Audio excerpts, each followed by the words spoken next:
Alright, welcome to the latest video in a series about Old Testament prophecy. This series is part of a larger series defending the truthfulness of the Bible. The last video focused on Psalm 22. This one will focus on the Old Testament prophecy known as the suffering servant in the book of Isaiah. To understand the purpose of this, imagine you read a wanted poster for a robbery suspect, and it gives a description of certain characteristics to look for. Perhaps he is a 5 foot 11-inch, well-built male wearing a black hoodie and blue jeans. If you saw someone walking down the street that looked like that, you would suspect that they are the robber. Why? Because they match the description. Likewise, the Old Testament gives detailed descriptions of what the Messiah would look like, predicting what he would do, how he would die, and what his ministry would look like.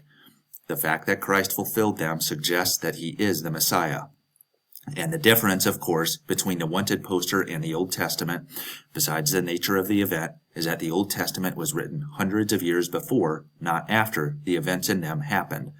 If we saw a wanted poster that predicted the event in advance, that would be eye-opening, right? Likewise, Isaiah 52:13 through 53:12 predicts that the Messiah would have unexpected beginnings, have many sorrows, be misunderstood and largely rejected, submit himself to being brutally killed for alleged sins, have a grave with both the wicked and the rich, and be resurrected. The implication of this is that Jesus is the Messiah, for the chances of these events coming true in the life of any one person between about 700 BC, when the prophecy was written, and about 33 AD, which is when Jesus was crucified, are very low. There is no way, humanly speaking, to predict the events Isaiah does, and it is not even mentioning the other messianic prophecies that Jesus fulfilled. These points will be unpacked in the following slides. Let me give a brief outline for how those slides are organized. In part 1, I will give some brief context for the suffering servant passage. Part 2 will study the passage. For each verse or set of verses, I will give both the Old Testament perspective as best I can and the event in Christ's life that is held in common. In part 3, I will summarize these similarities, pointing out the similarities that most strongly evidence divine inspiration. Please do not skip to this part. It is important in apologetics to not only know what the conclusion is, but how we got there. Part 4 will summarize and give the implications of parts 1 through 3. I intend to show that the suffering servant passage in Isaiah is divinely inspired, through its ability to predict events that would happen to the Messiah. Let's give a bit of context for our passage. Its author was the prophet Isaiah, son of Amoz, who ministered to the kingdom of Judah, which was the more southern of the two kingdoms that Israel had split into. This split had occurred about 200 years previously. Some prophets were sent to the northern kingdom. Isaiah was sent to Judah. The time of his ministry is estimated to have begun around 739 BC, and it ended around 686 BC, which is the year of the first of several exilings from Judah to Babylon. This date is derived in part from chapter 6 of Isaiah, where Isaiah asks God how long he will prophesy for, and God tells him basically until the land is laid waste. We know that King Nebuchadnezzar of Babylon invaded Judah starting in 686 BC, so that seems to be a reasonable end for Isaiah's ministry. So you might notice that Isaiah was written roughly around 700 years before the time of Christ, meaning that any similar event in Christ's life, provided it is specific enough, is evidence that whoever wrote it had knowledge of the future. And the most reasonable agent for this is God. Allow me to defend the date of authorship of Isaiah. I defended it indirectly through the arguments for the New Testament's historical reliability, which focuses on the gospel accounts. These heavily endorse the truthfulness of the book of Isaiah and its traditional date of authorship. If they are historically reliable, which they are, then it is likely that what they say about Isaiah's authorship is true. I also defend it indirectly through my arguments for Jesus' deity, for which there is a video in this series. If Jesus is God, as my arguments suggest, and he endorsed the traditional date of authorship for Isaiah, which he did, then we have good reason to believe him. Lastly, in my arguments for Scripture as a whole, for which there is a video in this series, I give general bird's-eye view arguments for why one should trust the Bible. Lastly, I defend against what I call iceberg objections in the beginning of my video on Psalm 22, one of which is challenging the date of Old Testament prophecy. But to more directly defend Isaiah's date of authorship, almost the entirety of the book of Isaiah has been found in the Dead Sea Scrolls, the most famous example of which is called the Great Isaiah Scroll. This contains almost the entire book of Isaiah and is dated to about 125 BC. This is about as close to proof as we can get that Isaiah was written well before the time of Christ. And in the study of ancient documents, the date of authorship is usually placed well before the date of the oldest manuscript, meaning that Isaiah was very likely to have been written well before 125 BC. Lastly, the internal evidence, including the names of historical figures and events that Isaiah mentions and does not mention, as well as the way in which Isaiah was written, are consistent with the traditional date of authorship. For example, Isaiah mentions being called by God in the year that King Uzziah died, which was around 739 BC, and speaks of the exile, which occurred roughly 150 years later, as though it were a future event. If one objects to this, then the burden of proof is on them, as it would be for any other historical document. The book of Isaiah is divided into three major sections. Chapters 1 through 35 are commonly called the Book of Judgment, because a primary theme in them is judgment, both of an apostate Judah and of the surrounding nations. But the book shifts themes starting in chapter 36, which begins a 5-chapter historical interlude, where Isaiah recounts the Assyrians' failed attempt to capture Jerusalem, among other things. Then, starting in chapter 41, chapters 41 through 66 are commonly called the Book of Comfort because it largely contains God comforting his people, promising that he will not abandon them forever in spite of their temporary judgment. And God promises to fulfill all the promises that he made to their forefathers. The Book of Comfort differs so dramatically from the Book of Judgment that it has led some scholars to think that they were written by two separate authors. But there are good arguments against this.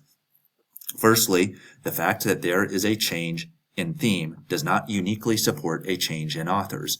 It can also be explained by the same author simply wishing to change the theme of his book to convey a different point. Secondly, most of the manuscripts for Isaiah do not contain a break at the beginning of what we now call chapter 41, which would be expected if there was a different author. Thirdly, this supposed other author is not mentioned anywhere in the book of Isaiah. We can add to this that the New Testament authors, like Paul, quoted from both parts of Isaiah, attributing both of them to Isaiah. Paul, who is an ex-Pharisee, was far closer to the time that Isaiah was written than we are, and was highly educated in the Old Testament and in Jewish tradition. Fourthly, the way that the Book of Comfort was written, such as the historical references made and the tenses of the verbs, among other things, suggests that it was written in the time of Isaiah. But you can see McDowell's book, Evidence That Demands a Verdict, which I cite, for a more detailed defense of this last point. But generally speaking, if one is going to break up an ancient document into multiple parts, each with its own author, the burden of proof lies on them, because doing so makes studying such a document much more difficult. For this reason, scholars generally avoid splitting the book of Isaiah unnecessarily. And I do not think that sufficient evidence has been given to meet the burden of proof. So we are left with the traditional dating of the Book of Comfort, which includes our suffering servant passage. Unbeknownst to me, before I listened to a John MacArthur series on this passage, its primary purpose is not prophecy. Rather, it is a song of repentance. It is Isaiah writing about Israel in the distant future as they are looking back on the Messiah that they had crucified, only then realizing that he was not the criminal and blasphemer they thought he was. In fact, it was for their transgressions that he was crushed, and it was by his stripes that they are healed. And Israel is just now realizing that and affirming the truth that they once suppressed. Contained in this song of repentance is one of the most profound prophecies about Christ in the Old Testament. Note that this diffuses a potential objection to my interpretation of Isaiah 53, which is that the suffering of the servant is spoken of in past tense as though it already happened. How then can it be talking about Jesus, who came 700 years later, the objection would say. Well, that is because it is written from the perspective of Israel in the distant future, looking back on the Messiah they crucified. It is not written from Isaiah's point of view, although he is the author. For the same reason, Isaiah speaking of the return of Israel from exile does not necessarily mean that it was written after the exile, which didn't occur until after Isaiah's death. Isaiah is simply writing about future events. As it is, the events that Isaiah predicts will happen in the Messiah's life, as seen in the life of Christ, are the focus of this video. But let us read the passage. Isaiah 52:13 through 53:12 reads, "Behold, my servant shall act wisely. He shall be high and lifted up, and shall be exalted. As many were astonished at you, his appearance was so marred beyond human semblance, and his form beyond that of the children of mankind, so shall he sprinkle many nations. Kings shall shut their mouths because of him, for that which has not been told them they see, and that which they have not heard they understand. Who has believed what he has heard from us, and to whom has the arm of the Lord been revealed? For he grew up before him like a young plant, and like a root out of dry ground. He had no form or majesty that we should look at him, and no beauty that we should desire him. He was despised and rejected by men, a man of sorrows and acquainted with grief. And as one from whom men hide their faces, he was despised, and we esteemed him not. Surely he has borne our griefs and carried our sorrows. Yet we esteemed him stricken, smitten by God, and afflicted. But he was pierced for our transgressions, he was crushed for our iniquities. Upon him was the chastisement that brought us peace, and with his wounds we are healed. All we like sheep have gone astray, we have turned every one to his own way, and the Lord has laid on him the iniquity of us all. He was oppressed, and he was afflicted, yet he opened not his mouth. Like a lamb that was led to the slaughter, and like a sheep that before its shearers is silent, so he opened not his mouth. By oppression and judgment he was taken away. And as for his generation, who considered that he was cut off out of the land of the living, stricken for the transgression of my people. And they made his grave with the wicked, and with a rich man in his death, although he had done no violence, and there was no deceit in his mouth. Yet it was the will of the Lord to crush him. He has put him to grief. When his soul makes an offering for guilt, he shall see his offspring, he shall prolong his days. The will of the Lord shall prosper in his hand. Out of the anguish of his soul he shall see and be satisfied. By his knowledge shall the righteous one, my servant, make many to be accounted righteous, and he shall bear their iniquities. Therefore I will divide him a portion with the many, and he shall divide the spoil with the strong. Because he poured out his soul to death, and was numbered with the transgressors, yet he bore the sin of many, and makes intercession for the transgressors." Now, if you were to read that to anyone who has a basic knowledge of Christianity, and not tell them that you were reading from Isaiah, who would they say that sounds like? Well, at face value, it sounds a whole lot like Jesus, right? And yet, some have said that the passage is talking about Israel, or perhaps the righteous remnant talked about in other Old Testament prophecies, or that Isaiah is writing about himself, but not the Messiah. Let us address that in the following slide. This passage cannot be speaking either of the nation of Israel or of the righteous remnant for several reasons. Firstly, this is not the face value reading of the text.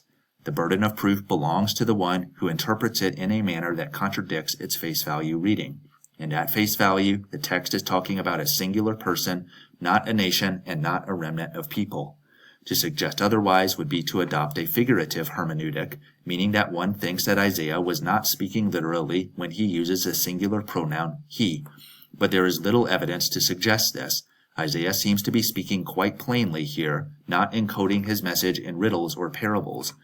Thirdly, verse 11 specifically says that by his, singular, knowledge shall the righteous one, singular, my servant, singular, make many, plural, to be accounted righteous, and he, singular, shall bear their, plural, iniquities. It seems that Isaiah is going out of his way to contrast the singular nature of the Messiah with the plural nature of those whom he saves. Again, the burden of proof lies on the objector to show otherwise. Fourthly, neither Israel nor the remnant was punished for the sins of others, as the character in the suffering servant passage is. Israel, in fact, was punished for their own sins, for they had gone apostate. They were not innocent, as the suffering servant is. And the remnant, though not punished, never bears the sins of others, as the suffering servant does. So, saying that Isaiah is talking of Israel or of the righteous remnant is not reasonable.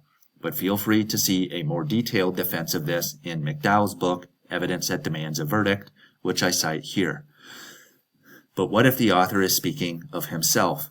Whether one believes the author was Isaiah or someone else, this again is not the face value reading, since he would have to be talking about himself in third person, something that, to my knowledge, he does not do in the rest of his book. In fact, when Isaiah is speaking of himself in chapter 6, he uses the first person pronoun I, not he. Also, in chapter 6, Isaiah refers to himself as being a man of unclean lips, whereas 53:9 says that the servant will have no deceit in his mouth. It is presumed, for theological reasons, that the servant is morally perfect. Otherwise, he could not atone for the sin of God's people, a point that we see in the sacrificial system in the Mosaic Law. This would rule out any man, for the Old Testament says elsewhere in Psalm 53 that there is no one good, not one, referring to mankind as a whole. As it is, the burden of proof lies on the objector to show that this is not the case. This is a difficult burden to meet for two reasons.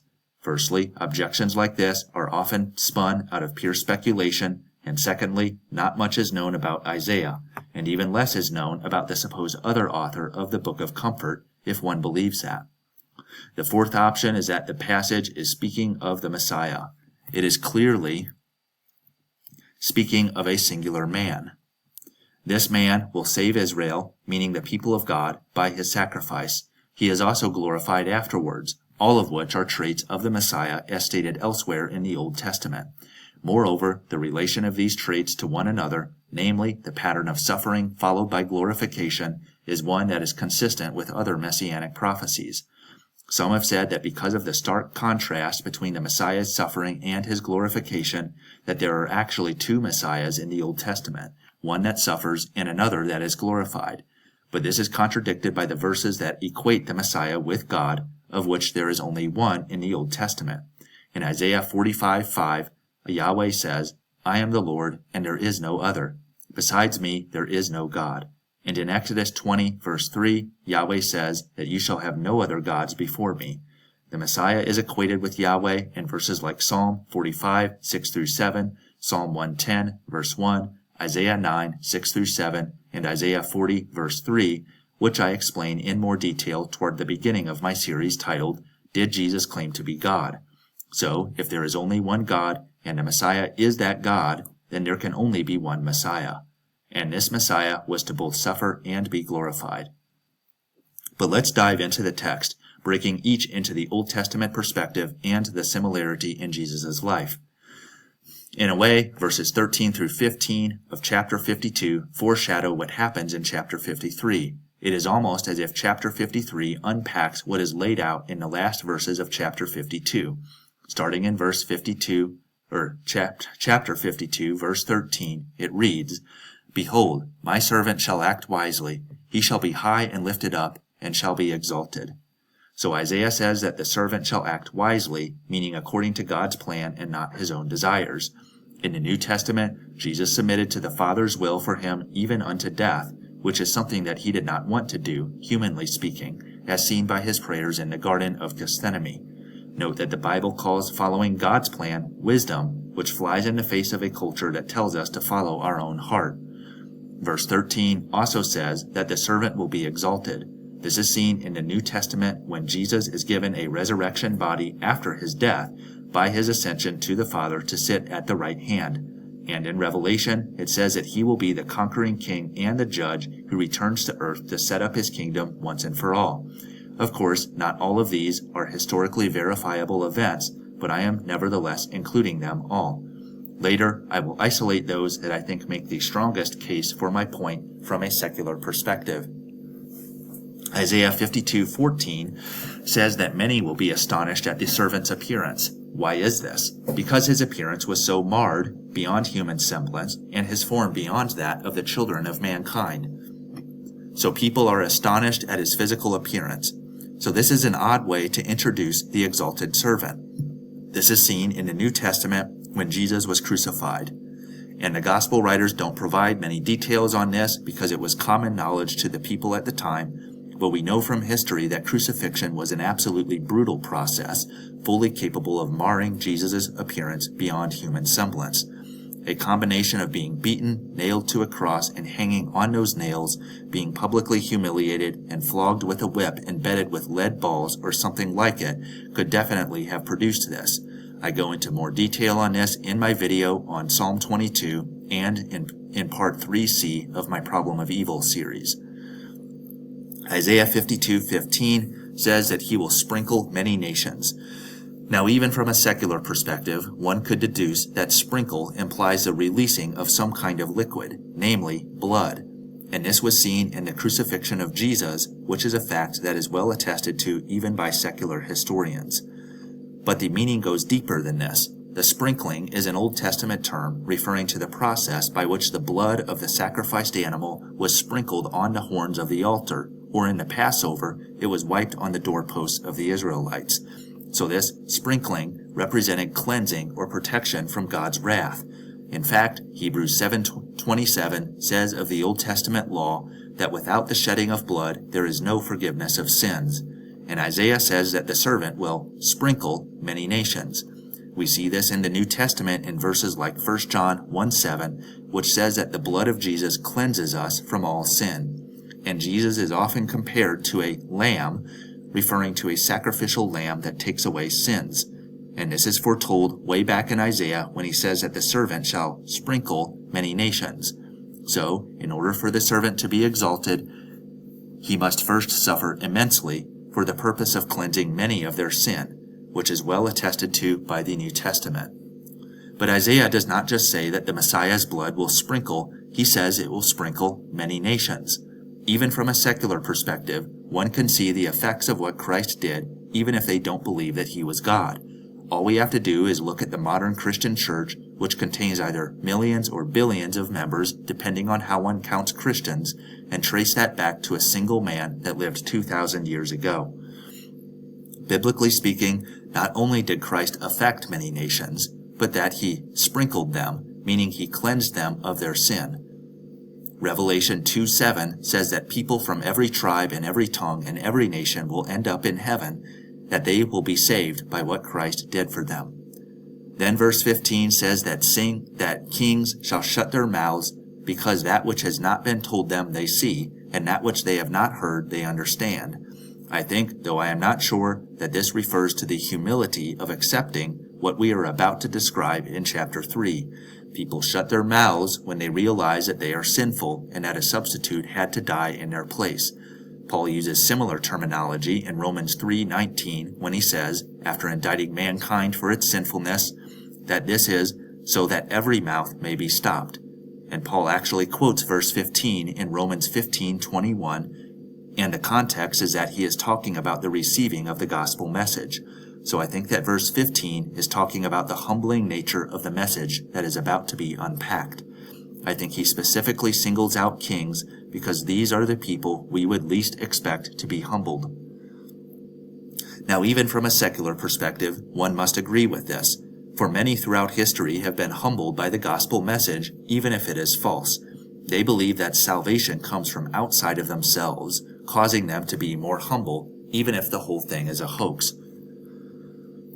Isaiah 53:1 says, "Who has believed what he has heard from us, and to whom has the arm of the Lord been revealed?" Now Isaiah is asking a rhetorical question here, saying, "Who has believed us?" And the implied answer is, "Not many." And he says, "To whom has the arm of the Lord been revealed?" Now, arm of the Lord is a salvation term. For example, see Psalms, where it says that it was with a mighty hand and an outstretched arm that God rescued Israel from Egypt. Or the Old Testament passages where it says that the arm of the Lord will save. And they are referring to salvation in a physical sense, although Isaiah is applying it spiritually. And Isaiah says that not many accept the Lord's offer of salvation through his servant, at least not at first. Paul quotes this verse in Romans 10:16 to say the same thing, to describe Israel's initial rejection of the gospel message. And we see that Jesus was in fact largely rejected, at least at first.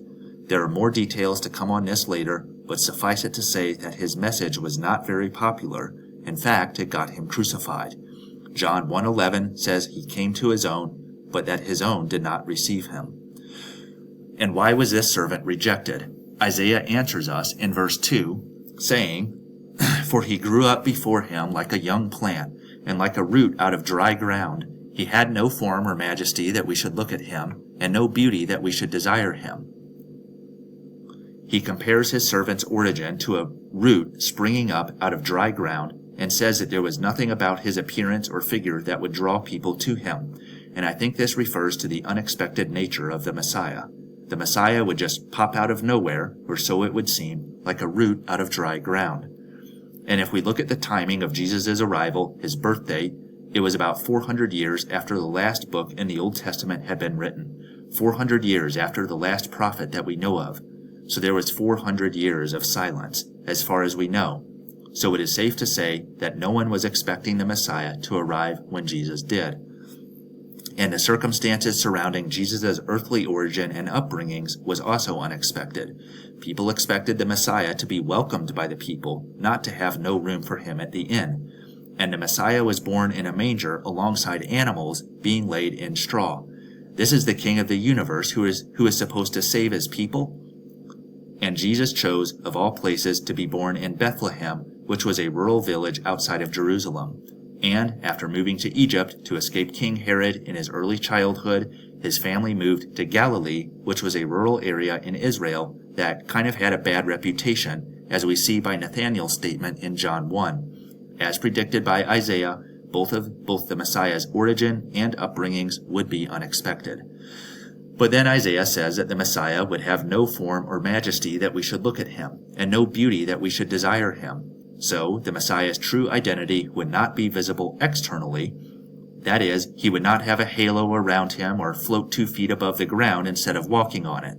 The marks of the Messiah would be internal. According to Isaiah, it is because of this, in part, that he would be rejected, for he is explaining why the Messiah was rejected in verse 1. So, man looks for external traits like good looks or charisma when they choose a leader, but the Messiah, according to Isaiah, would be exalted not for these reasons, but because of what he accomplished spiritually. And the New Testament doesn't comment a lot on Jesus' appearance, but it is safe to say that if he were excessively handsome or had a halo around him or floated around or something, that people would have accepted him more than they did. Look at how they accepted Saul in 1 Kings simply because he was tall and good-looking. But the true identity of the Messiah, according to Isaiah, would be internal, not external. It would be, according to John MacArthur, discernible only through the eye of faith. Likewise, Hebrews 7:16 says that what made Christ incredible was not his earthly traits, but the power of an indestructible life. Jesus certainly didn't emphasize his appearance. There was only one time where his physical appearance was changed to reveal who he truly was during his earthly ministry, which was the transfiguration on top of the mountain. But that was only revealed to Peter, James, and John, and Jesus strictly warned them to not speak of it until later. So, Christ's identity was moral, one of the heart, not physical. This was not what most people were looking for, and is precisely what Isaiah predicts. He had no form or majesty that we should look at him, and no beauty that we should desire him. After Isaiah explains why the Messiah was rejected in verse 2, he resumes his initial train of thought that he started in verse 1, saying in verse 3, "He was despised and rejected by men, a man of sorrows and acquainted with grief. And as one from whom men hide their faces, he was despised, and we esteemed him not." The Messiah would be despised. Jesus was despised, looked down upon, scorned. In Matthew 11:19, Jesus reports how he is mockingly called a glutton and a drunkard, a friend of tax collectors and sinners, by his enemies. That is, Jesus associated with, and even loved, those that the Jews despised, so they lumped him in with them. And the Messiah would be rejected. Luke 4:14-30 records how Jesus was rejected even in his hometown of Nazareth, and John 6:66 records how the Jewish people, when they understood Jesus' true message, rejected it. They were in it for the physical blessings they could receive, but they were not willing to receive him as their spiritual savior from sin.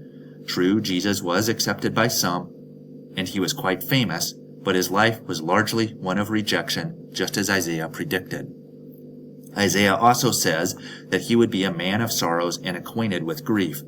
John 6:42 records the Jews referring to Jesus as the son of Joseph, suggesting that his father Joseph had passed, and while on the cross, Jesus gave instructions to John to take care of his mother Mary, which would not have been needed had his father Joseph still been alive.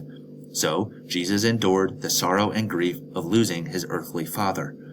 And in John 11:35, Jesus weeps over the death of his friend Lazarus, who he was about to raise from the dead. In Luke 19:41, Jesus weeps for the judgment that is coming upon Jerusalem for rejecting him. This was fulfilled in AD 70, when Rome destroyed Jerusalem only about 35 to 40 years after the crucifixion of Jesus.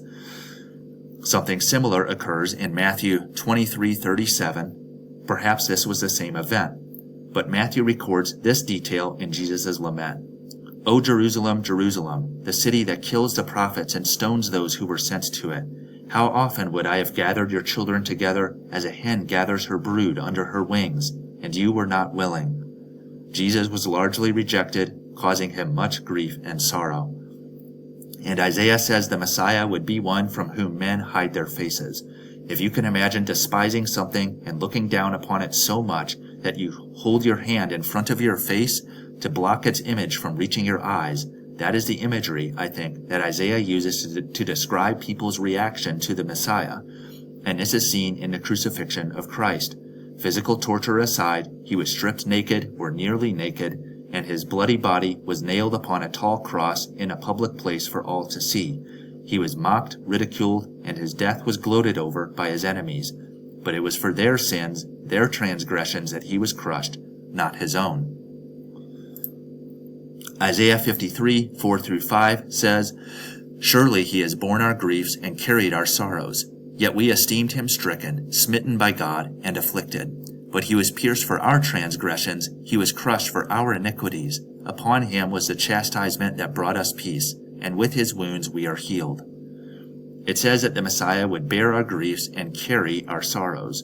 Some translations say sickness instead of grief, but this was seen physically when Jesus healed the sick, cleansed the lepers, and performed exorcisms on the demon-possessed. Even from a secular point of view, Jesus' miracles are well attested, historically speaking. We have 4 eyewitness accounts that were independently written attesting to his miracles, and even the enemies of Jesus, both as recorded in the gospel account and outside of them, did not deny that Jesus performed what appeared to be miracles. Of course, they attributed them to sorcery and magic or even Satan's power, but no one denied that he performed what seemed to be miracles. And given what we know about Jesus' character, was he likely to be a con man? Was he tricking people into thinking he had performed miracles when he wasn't, like some magician? I think not. Deceiving people to their martyrdom is not consistent with his moral character. So, even from a secular perspective, there is strong historical evidence to suggest that Jesus fulfilled Isaiah 53:4 physically.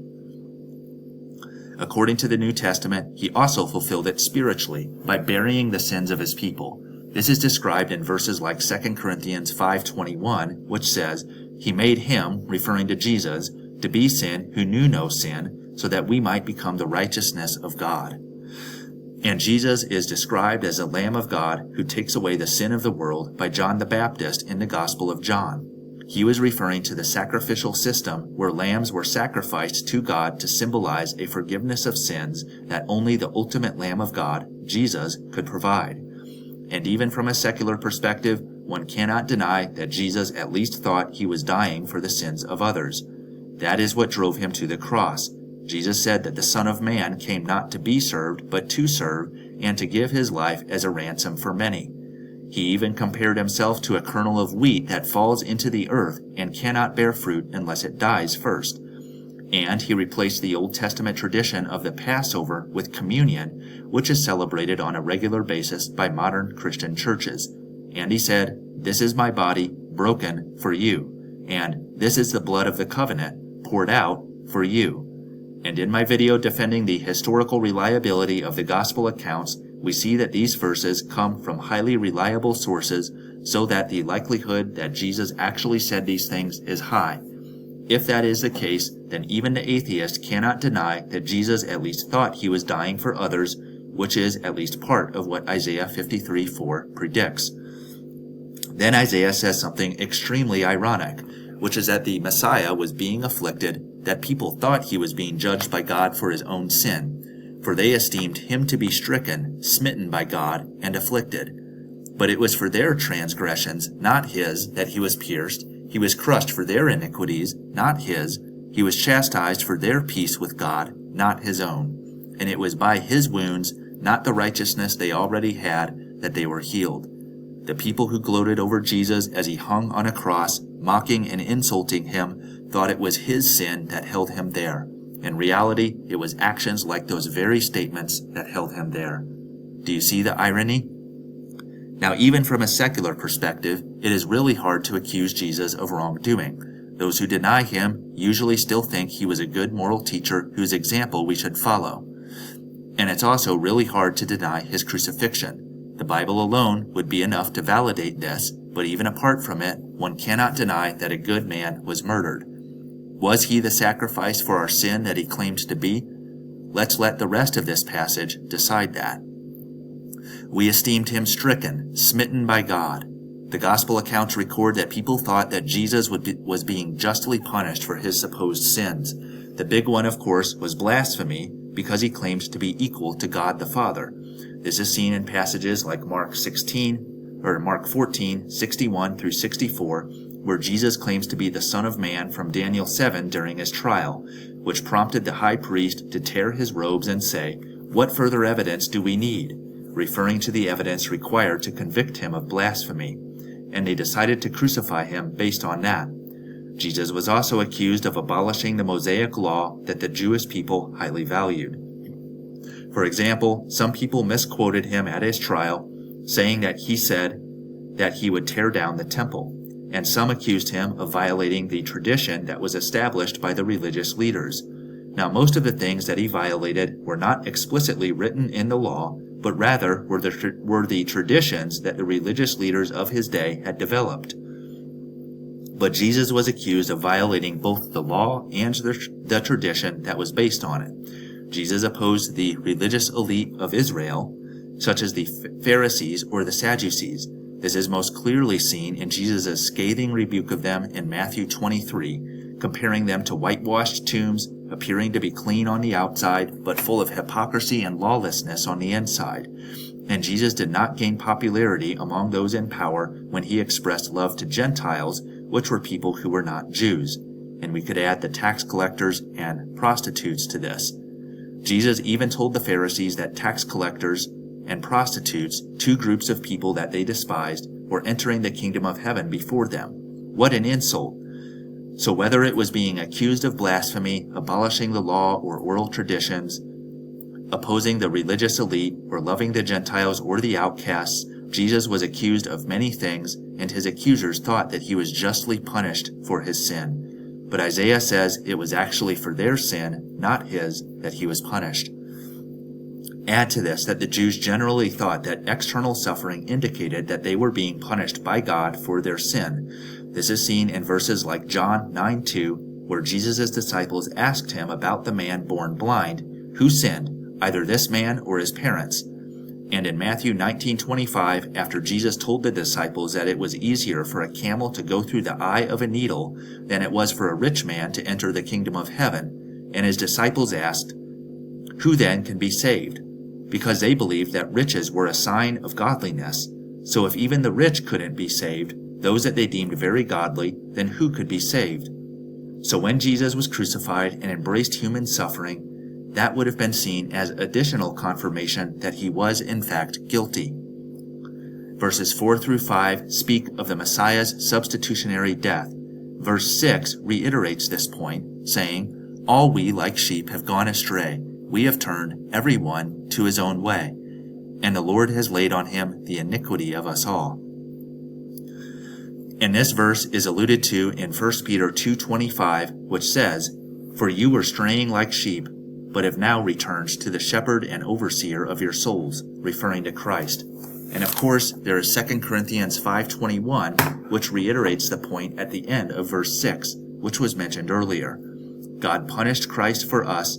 Christ was faithful to God's plan for his life because we had run astray.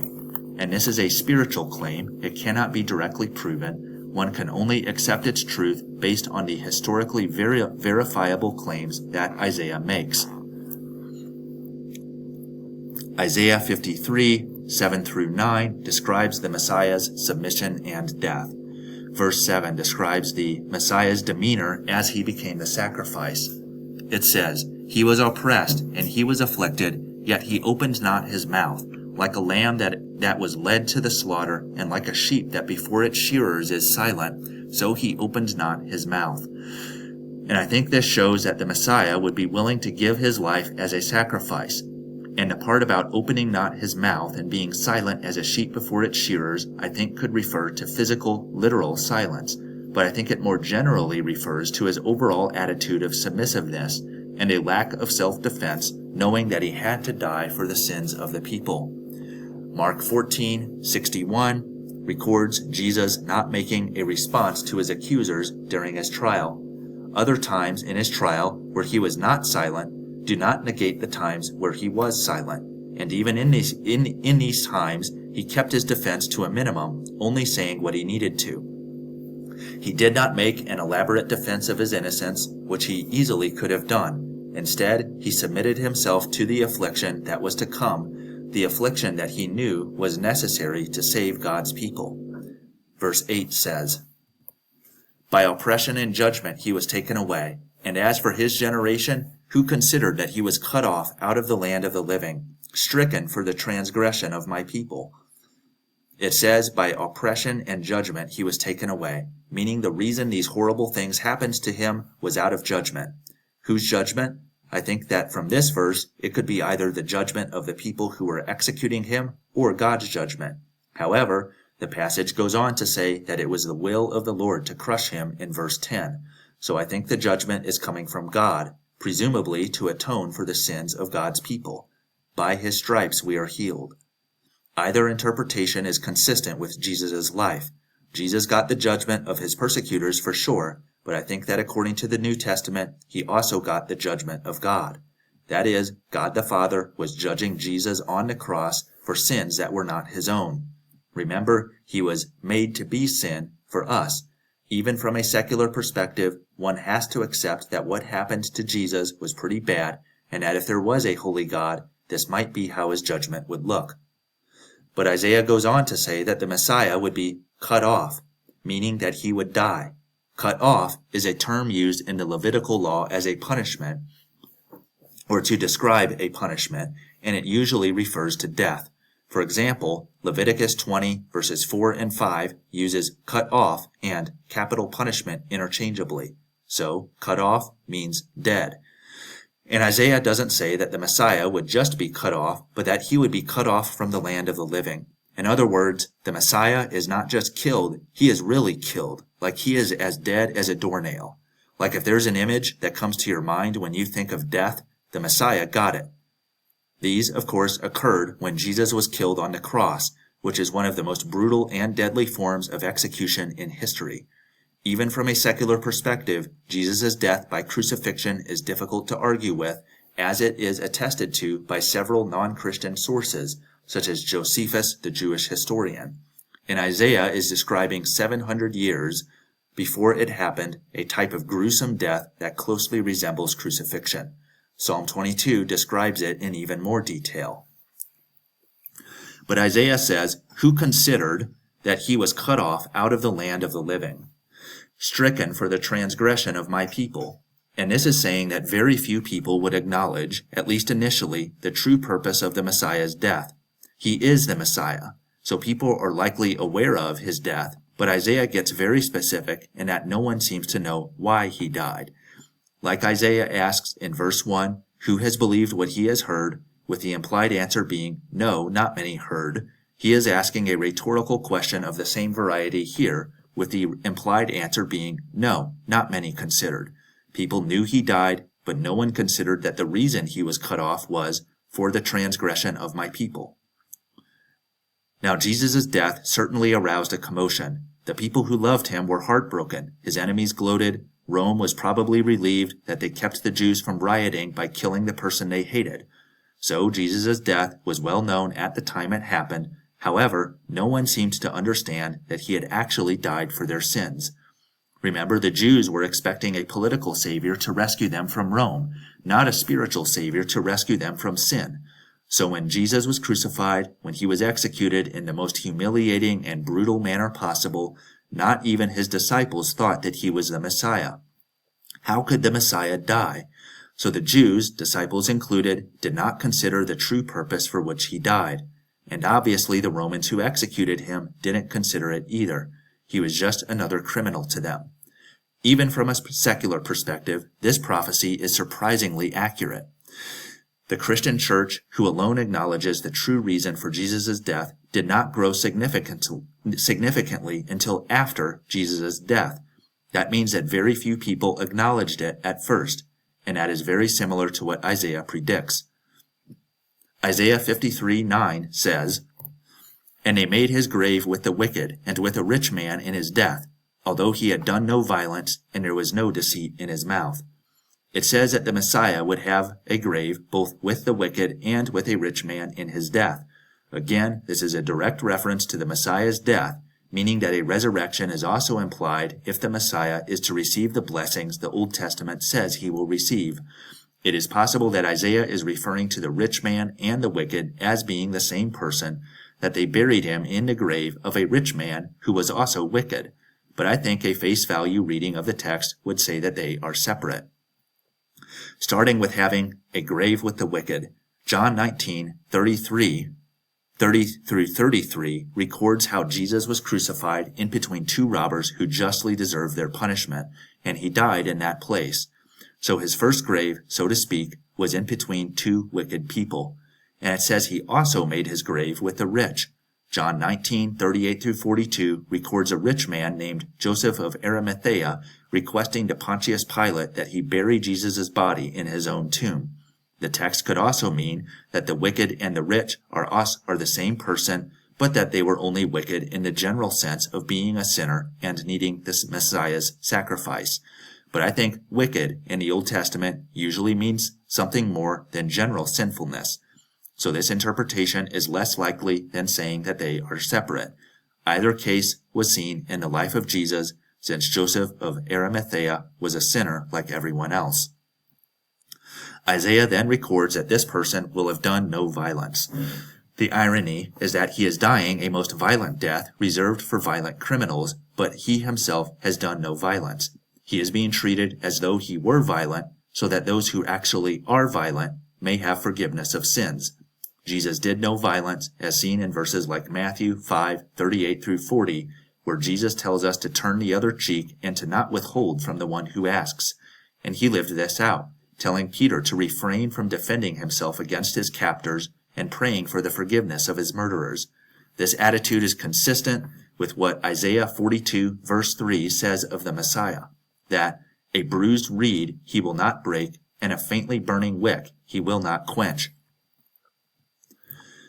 And verse 10 says that in spite of all that has happened to the servant, that this was God's will. Isaiah 53:10 says, "Yet it was the will of the Lord to crush him. He has put him to grief. When his soul makes an offering for guilt, he shall see his offspring. He shall prolong his days. The will of the Lord shall prosper in his hand." It says that it was the will of the Lord to crush him and to bring him to grief. Not the Lord got someone else to crush him, but it says that the Lord is the one doing the crushing. Is God abusing his Messiah? Does he just love to crush people? No, for it is implied that through the rest of the text that the reason God is doing this was in order to make his Messiah a sin sacrifice to save his people from his just wrath on sin. Even if the Messiah were wicked, God says elsewhere that he takes no pleasure in the death of the wicked, let alone those who are as righteous as his Messiah. And in the case of Jesus specifically, he was a willing sacrifice, according to verses like John 10:18. This destroys any accusation of what some so mockingly call divine child abuse. It's not abuse if the abused party bears it willingly. So God crushed Jesus so he wouldn't have to crush us. He made Jesus to be sin so we could be his righteousness. Because of this, Romans 5:1 says that those who trust in what Christ did for them have peace with God. Christ bore the consequences of their sin, and God's wrath is satisfied. And because death has no rightful claim on one who is morally perfect like Christ, God raised him whom he crushed from the dead, just as he raises to newness of life those who trust in him. The substitutionary nature of Christ is prophesied about over 700 years in advance. And Isaiah says that the Messiah will prolong his days and see his offspring. This necessarily implies a resurrection, for Isaiah just got done saying that he was put in a grave and that he was cut off from the land of the living.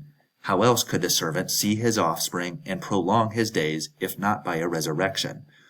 But in what sense does Isaiah mean that the servant would have offspring? At face value, it would mean physical descendants, and I think that the text could be taken to mean this. However, I believe that Isaiah was trying to convey a deeper meaning, that those whose transgressions are laid on the Messiah are his offspring, spiritually speaking. That is, their moral debt to God is gone because their iniquities were laid upon their Messiah. If this is the case, then those who are the Messiah's spiritual offspring would also be his physical offspring, in the sense that they persist physically because their sins are atoned for. Note that I am assuming an annihilationist perspective of which I am convinced to a reasonable degree. If one objects to that, I suggest reading Edward Fudge's book titled The Fire That Consumes. So I think that Isaiah means offspring in both the physical and in the spiritual sense. If one objects to my fluid use of the term offspring, God is famous for conveying spiritual truths with physical events and people. The spiritual is never at the exclusion of the physical and vice versa. They co-occur. But to give a specific example of how offspring can be used fluidly, let's go to Genesis 15:5, where Abraham is told by God, "So shall your offspring be," referring to how the nation of Israel would be virtually innumerable, physically speaking. But is God speaking merely in terms of physical descent? No, for we know from later in the Old Testament that those who were not physically descended from Abraham, meaning Gentiles, could join Israel and inherit God's blessings just as the physical descendants did. And not all who were Abraham's physical offspring were the offspring that received the promises in Genesis 15.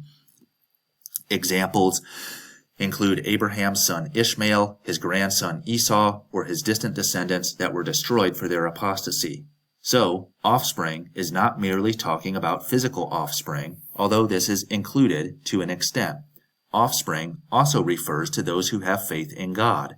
In Romans 4:11-12, Paul says, the purpose, referring to the purpose of Abraham getting circumcised, was to make him the father of all who believe, and to make him the father of the circumcised. So, Abraham had physical offspring, that's what Paul means by the circumcised, but he also had spiritual offspring, since he was the father of all who believe. So, Abraham had offspring in two senses, and the same, I think, is true of the servant in Isaiah. Why all this fuss? Because Jesus, according to the New Testament, has offspring in both senses. John 1:12 says that to all who did receive him, who believed in his name, he gave the right to become children of God.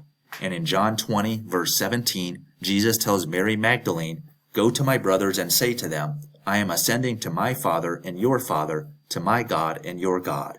So, Jesus has offspring, and we know that this is both in the physical and in the spiritual sense from how he contrasts those who believe in him from those who perish in John 3:16. Perish means perish, like you're done for. And he said in Matthew 10:28 to fear God who can destroy both soul and body in hell. That means complete annihilation, meaning that believers owe their existence, both physically and spiritually, to Christ. Even if one disagrees with the theology surrounding Christ, it is amazing at how intricately he fulfills the Old Testament. But Isaiah goes on to say that the Messiah will prolong his days. We can see the New Testament account of Jesus' resurrection to see how this happened in his life. Jesus prolonged his days despite dying by resurrecting from the dead. And even from a secular perspective, there is a particularly large amount of historical evidence supporting this miracle, something I defend in my videos on the topic. And Isaiah goes on to say that God's will be done through this servant, saying that the will of the Lord will prosper in his hand. Although Isaiah does not specifically say which aspect of God's will is accomplished, the immediate context suggests that it refers to God's will to save people, to atone for their sins and make them his children. And whoever this servant is allows him to do that. According to the New Testament, Jesus fulfills this. Apart from his sacrifice, God would be unable to save his people from their sin, for no sacrifice would exist to atone for it. His wrath would justly remain on them.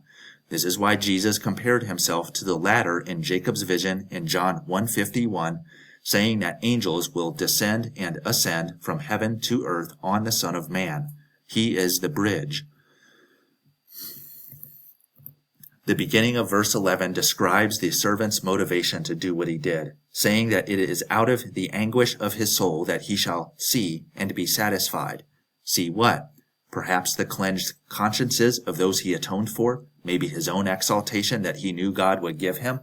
I think it is safe to say that both were motivating factors. And such is the case with Christ. He said in John 15:13, "Greater love has no one than this, that he lay down his life for his friends." It was Jesus' love, among other motives, that drove him to the cross. Even the atheist must agree that Jesus at least thought that he was dying for the sins of others, for those who would be his offspring, as discussed earlier. And that is precisely what Isaiah predicts. What would the Messiah's motives give him the strength to overcome? Isaiah says it is, in part, the anguish of his soul. This refers to some form of spiritual suffering, not just physical anguish, but an anguish of the soul. This suffering was referenced by Jesus when, on the cross, he quoted Psalm 22, verse 1, saying, my God, why have you forsaken me?" This could refer to his physical suffering. I think the focus, though, is on spiritual suffering, since the relationship he had always had with the Father was forsaken for a moment, since God was treating him as though he were sin. When Jesus was on the cross, he had no more of a relationship with the Father than the worst of the human sinners that he was atoning for. And there is some mystery in this, for we also know that Jesus was one in essence with the Father, and yet, at the same time, was forsaken by him. And we know that an anguish of the soul was not the only type of suffering the Messiah would endure. There is the physical suffering of being crushed in verse 10, slaughtered in verse 7, and wounded in verse 5. This happened in the crucifixion process, which I describe in more detail in my video on Psalm 22, particularly the part on verses 14 through 18. So, both the physical and spiritual suffering predicted by Isaiah occurred in the life of Jesus. And Isaiah says that many will be accounted righteous because of the Messiah's work. Accounted implies that these people would not be righteous on their own. Otherwise, there would be no need to account righteousness to them. Romans 4:5 says, to the one who does not work, but believes in him who justifies the ungodly, his faith will be counted as righteousness. Paul is actually referencing Genesis 15:6, which says that the same thing was true of Abraham when he trusted in God's provision. Even the atheist must believe that many account themselves to be righteous because of what they think Christ did for them. Isaiah 53:12 says, therefore I will divide him a portion with the many, and he shall divide the spoil with the strong, because he poured out his soul to death and was numbered with the transgressors. Yet he bore the sin of many and makes intercession for the transgressors. The Messiah is said to divide his spoil with the strong. This gives the imagery of a conquering king dividing the spoil of his conquered enemy. Revelation says that Jesus will come back not to die a substitutionary death for sinners, but to destroy sin and those who ally themselves with it once and for all. He essentially went on a rescue mission in his first coming before bringing down the hammer in his second coming. Now, I do think that this came true in a sense when we think about Jesus being exalted to the place he is now at in heaven. But I think the imagery that Isaiah gives seems to resemble the establishment of his earthly kingdom, which does not happen until Revelation. Isaiah goes on to say that the reason that he will have such privileges is because he poured out his soul unto death for the transgressors.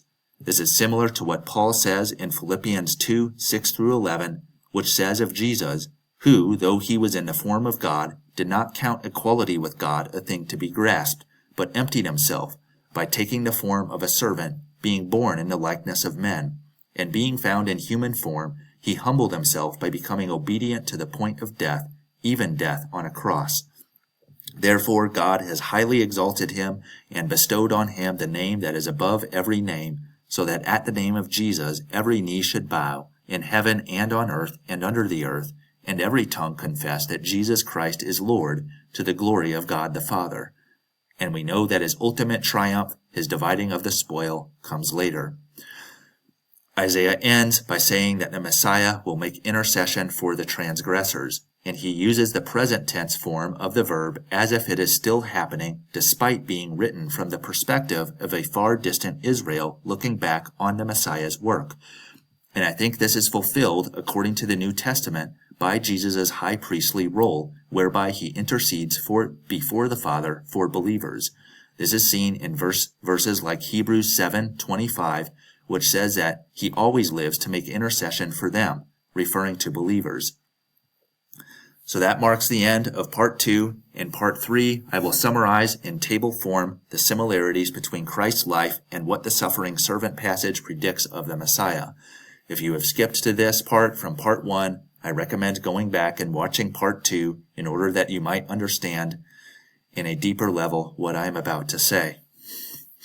So in the left-hand column, I will give the verse that is being cited. Moving to the right, I will give what that verse predicts. In the right-hand column, I will give the parallel event in the life of Christ. All of these predictions are at least partially verifiable from a secular perspective, meaning they are verified by real historical events in the life of an actual person, Jesus. If one doubts the gospel accounts from which I cite these events, then please go to my video series earlier in this series that defends the historical reliability of the gospel accounts. Even with that, I will point out where I do not need the gospel accounts to show the similarity. This also means that I excluded the events that are spiritual in nature and cannot be directly corroborated by history, such as the Messiah interceding for the saints. Note that I bolded those parallel events in Jesus' life that I think most strongly evidence the inspiration of the suffering servant passage. These are the ones that are so specific that there is no way that Isaiah could have predicted these on his own 700 years in advance. I think that cumulatively, these strongly evidence the inspiration of the suffering servant passage. Add to this the cumulative weight of all the lesser events, which are left unbolded. So there are two lines of evidence. The stronger line is the cumulative weight of the bolded claims, and the weaker line is the cumulative weight of the unbolded claims. Isaiah 52:14 and 53:11 indicate that the Messiah would be brutally treated. This was fulfilled in the crucifixion process that was inflicted upon Jesus. You can see my video on Psalm 22 for more of the details regarding this. Isaiah 52:15 suggests that the Messiah would bleed, as seen by his use of the term sprinkle, which he does to many nations. This is also fulfilled in a crucifixion process, of which blood loss was a major component. Also in verse 15, Isaiah said that he would sprinkle many nations. Even from a secular perspective, we can see the widespread nature of Christianity to evidence this. Of course, the skeptic doesn't believe that he actually sprinkles many nations, cleansing them from their sin, but at the very least, Isaiah states that the Messiah will have widespread effects, which Jesus most certainly did. Also in verse 15, Isaiah says that kings will shut their mouths because of him, which I think refers to the humbling nature of the gospel message. And this is fulfilled in verses like Romans 3:9 or Romans 15:21, which I explained earlier. Even from a secular perspective, many people have been humbled by the Christian message, which began with Christ. Isaiah 53 verse 1 says that the Messiah would be initially rejected. This occurred in verses like John 1:11 and in the ones that describe Jesus' large-scale rejection by the Jewish people. Isaiah 53:2 suggests that the Messiah would have unexpected beginnings, which is fulfilled by Jesus' origin and timing, neither of which anyone seemed to expect. Like Isaiah says, this was in part why the Messiah would be so widely rejected, which came true in the life of Jesus. He simply wasn't the type of Messiah that the Jewish people were looking for. And Isaiah 53:2 also predicts that the Messiah would have an unexpected appearance, meaning that his true nature would not be visible externally through some halo. And this is definitely fulfilled in the life of Christ. I think it is safe to say that if he did look like an angel, that people wouldn't have crucified him.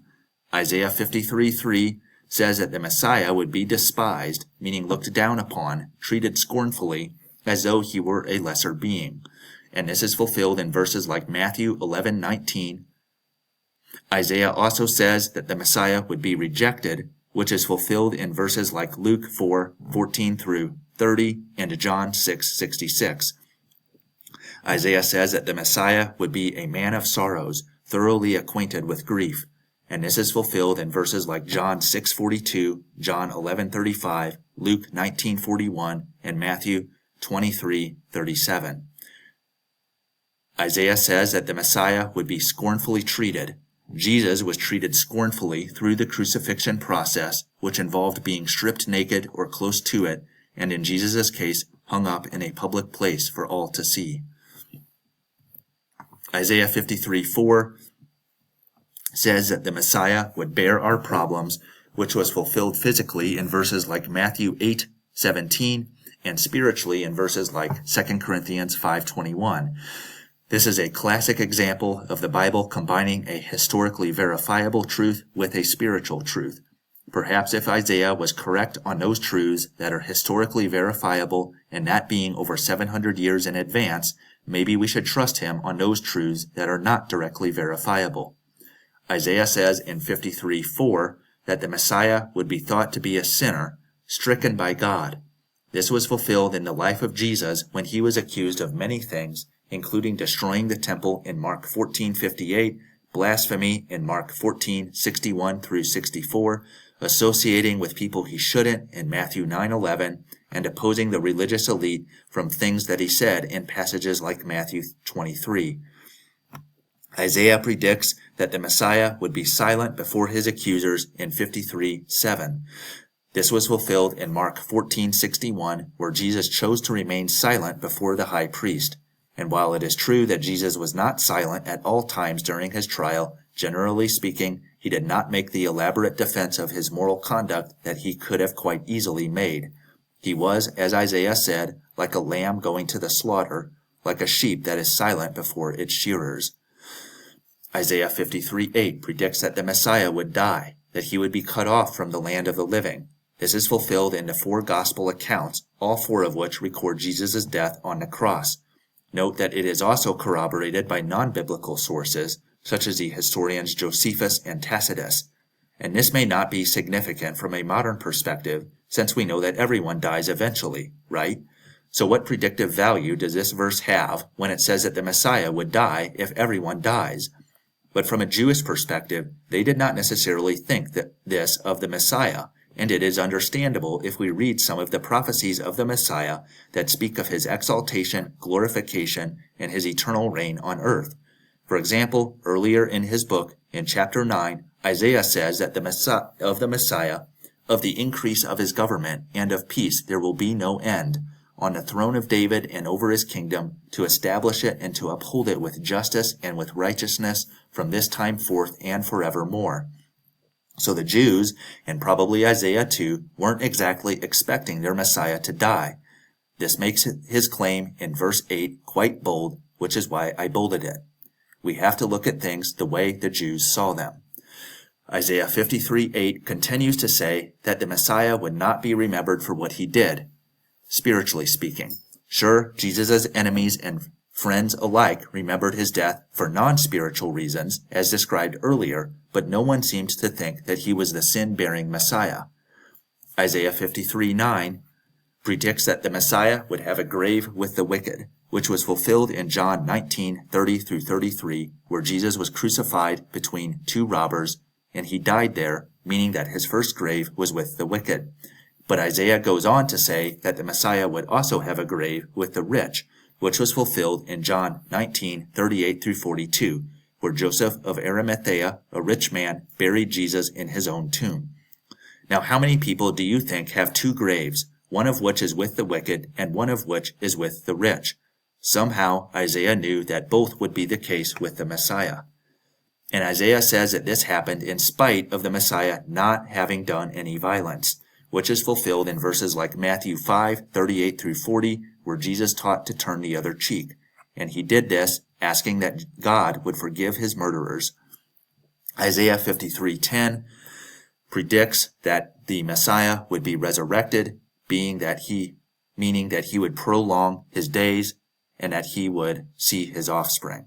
And this is fulfilled through the resurrection accounts given in the Gospels, and from a secular perspective, one is compelled to believe in the resurrection because of the strong historical evidence for it. This is defended in my video on the topic, which is seen earlier in this series.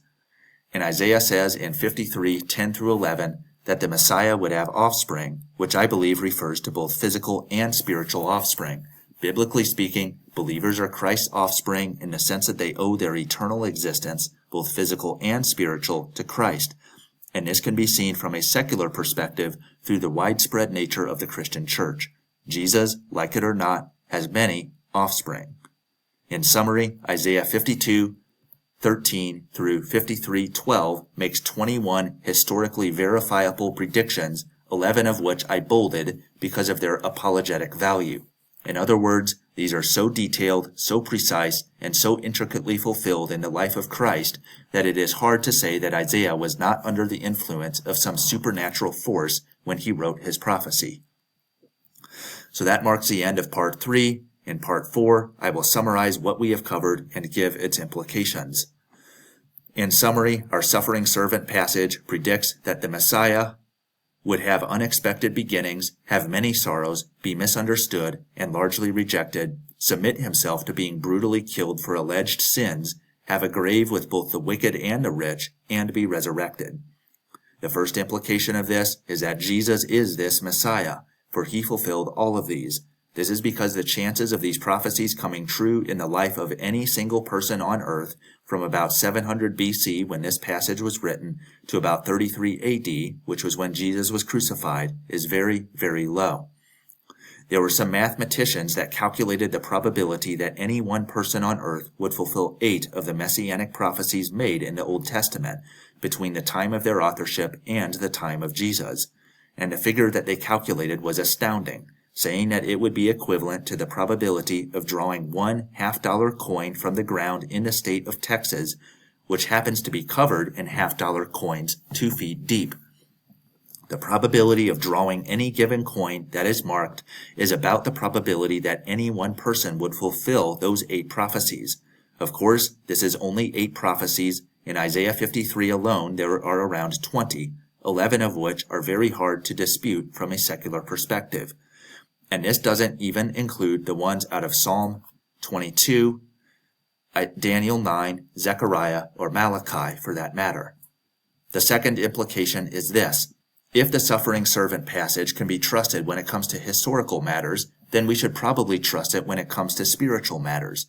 That is, if it is trustworthy in the areas that we can verify with history, then it is probably trustworthy in those spiritual matters that cannot be verified with history.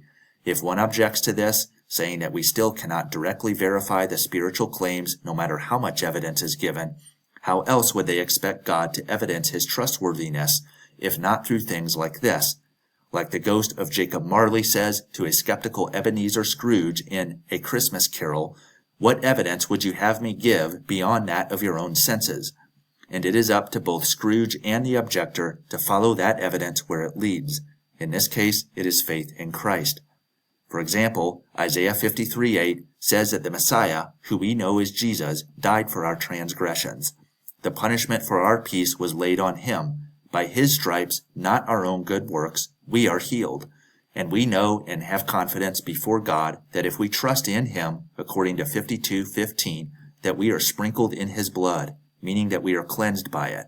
For Christ is the sin offering, and his blood is sprinkled on us to make us clean, just like in the Old Testament. And we know that Christ lives to intercede for us before the Father, enabling a relationship with him, according to both Hebrews 7:25 and Isaiah 53:11. If one objects to these implications, then I encourage them to poke a hole in my argument. If they can, then great, they're off the hook. But if not, then they are morally obligated to make Jesus their Messiah. That would merely be following the evidence where it leads. That is everything. In the next video, I will be unpacking the prophecy in Daniel chapter 9, which predicts with great accuracy the date of Jesus' triumphal entry to Jerusalem, otherwise known as Palm Sunday. I hope to see you there. Thank you for watching.